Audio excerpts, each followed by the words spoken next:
Hello friends, आप सभी का इस ऑनलाइन क्लास में स्वागत है। Most welcome in my online class.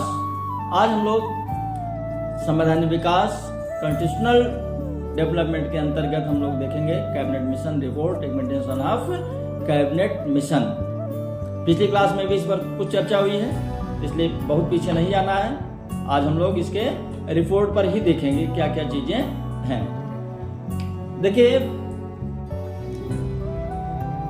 1946 मार्च 1946 में कैबिनेट मिशन का गठन हो रहा है। 3 member Patrick Lawrence secretary of India हैं, क्रिप्स हैं जो क्रिप्स मिशन के प्रेसिडेंट रहे थे, और एडमिरल एवी अलेक्जेंडर।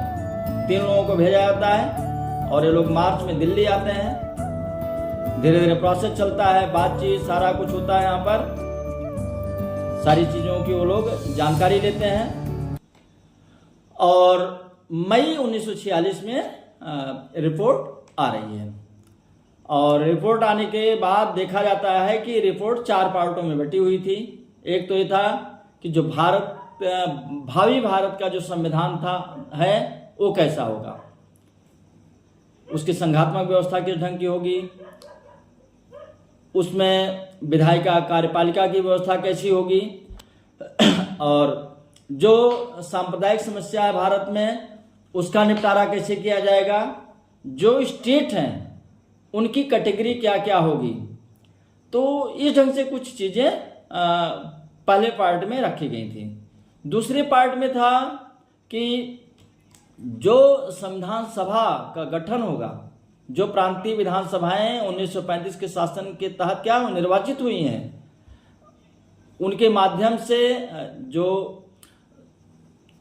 389 मेंबर्स आने हैं वो कैसे कैसे आएंगे, देशी रियासतों से कैसे आएंगे, ब्रिटिश प्रांतों से कैसे आएंगे, और जो कमिश्नरी स्टेट है वहां से कैसे आएंगे। तो इस पे सारा बनाया गया कि 10 लाख की जनसंख्या पर एक डेलीगेट आएगा। और उस समय जो 11 स्टेट थे, पिछली क्लास में मैं बताया था, और 4 कमिश्नरी स्टेट। एक बार फिर से रिपीट करता हूं, मद्रास, बंबई, मध्य प्रांत, संयुक्त प्रांत, उसके बाद Assam, Bengal, Sindh, north east frontier area या नॉर्थ उत्तर पश्चिम सीमांत प्रदेश, बंगाल, लगभग ये प्रांत थे।